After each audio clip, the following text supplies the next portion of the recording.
Você está agora dentro do interesse humano.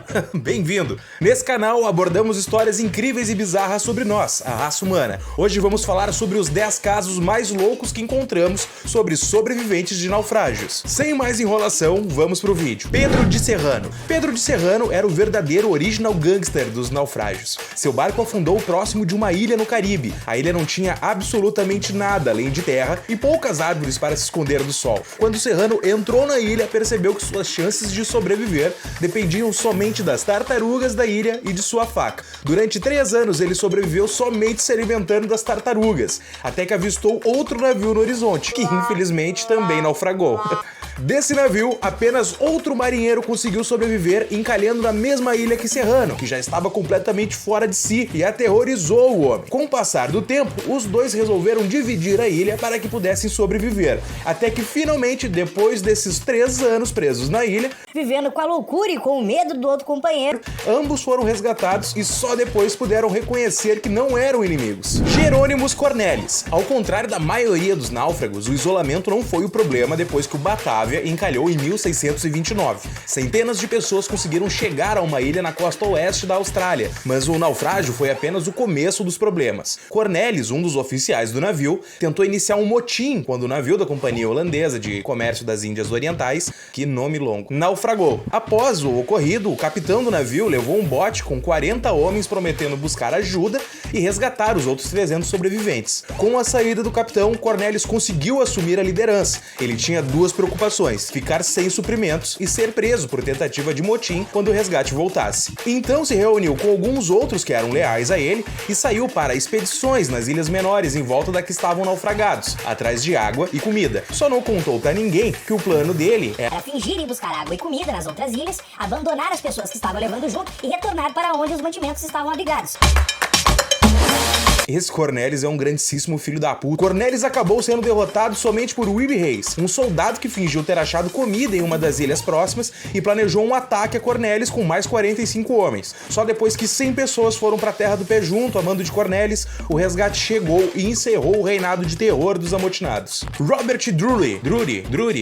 Robert era um marinheiro inglês do The Grave em 1703. Depois que o navio foi danificado, a tripulação, incluindo Robert, foi forçada a abandoná-lo perto de Madagascar. No entanto, chegar à costa foi o início dos problemas de Robert. Lembra do Piratas do Caribe, o Baú da Morte, com a cena do Jack fugindo do exército de nativos? Foi mais ou menos assim com Robert, só que não havia nenhum navio para onde fugir. Robert e o resto da tripulação passou os primeiros 4 dias em Madagascar tentando escapar de cerca de 2.000 guerreiros Tandroy. Quando os Tandroy capturaram a tripulação, somente Robert e 3 outros meninos foram poupados. Robert passou 8 anos como servo e trabalhou duro o suficiente para ganhar algum tipo de respeito. Como resultado, os Tandroy finalmente concederam a Robert um certo grau de liberdade e ele foi autorizado a se casar com uma companheira de cativeiro. Depois de quase 15 anos como servo, Robert escapou sozinho de Madagascar. A esposa de Robert não quis ir junto, com medo de um mito Tandroy que prometia uma morte não natural a qualquer um que escapasse. Robert lutou para encontrar um lugar na sociedade inglesa e numa reviravolta bizarra voltou para a África, mas dessa vez como comerciante. Philip Ashton. Philip Ashton estava cuidando da sua vida trabalhando em um barco de pesca na costa da Nova Escócia em 1723, quando ele e seus colegas marinheiros foram capturados por piratas. O capitão pirata Ned Lowe deu aos homens uma escolha: tornassem piratas ou morrer. Philip Ashton tinha apenas 19 anos. Ele escolheu a pirataria.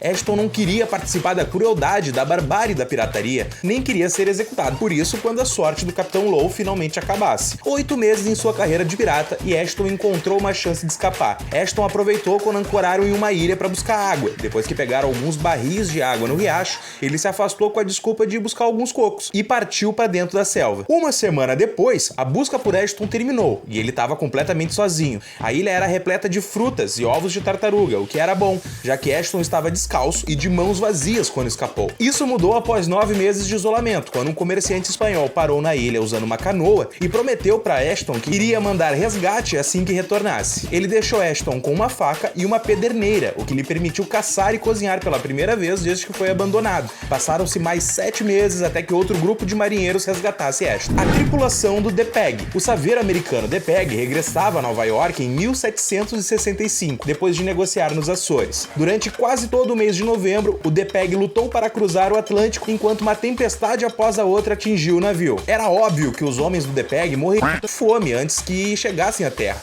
Mesmo depois de o gato do navio ter sido comido. Meu amigo, a única esperança deles era a improvável chance de outro navio passar por perto. A conversa inicial sobre canibalismo entre a tripulação foi encerrada pelo capitão David Harrison, mas foi inútil. Em janeiro, a tripulação já tinha comido todo o couro e velas a bordo do navio, e com o capitão acamado, a tripulação fez o que queria. A loteria foi um total fingimento. Parece que a tripulação já havia decidido que o criado de Harrison deveria ser o único a fazer o sacrifício final. No final de janeiro, o capitão e o único que não participou do canibalismo agarrou-se à vida com uma mistura de água e rum. Uma segunda loteria foi realizada, mas a vítima, David Flatt, recebeu uma noite para orar, graças aos apelos do abatido capitão Harris. Na manhã seguinte, a tripulação do DePeg estava preparando uma fogueira para cozinhar a próxima vítima, quando milagrosamente um navio com destino a Londres trouxe a salvação para todos. O capitão do The Susan forneceu comida, equipamentos e escolta aos marinheiros famintos até Londres. Se você gosta de histórias incríveis como essas, deixamos aqui embaixo algumas dicas que podem valer a pena.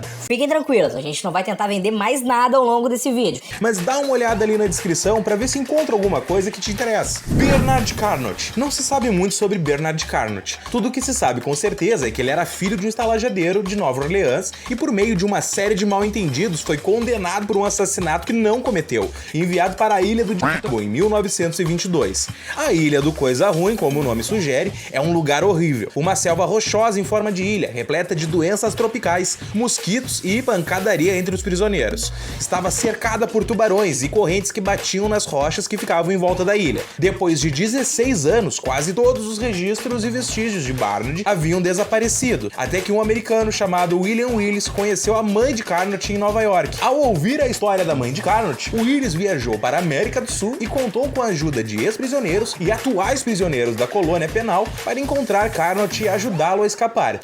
Todo mundo precisava de um amigo como esse William Willis. Quando Carnot foi encontrado, quase não estava mais vivo. Willis deu para ele um passaporte falso, dinheiro e roupas. Depois contrabandeou Carnot a bordo de um navio de abastecimento que o levou ao Brasil.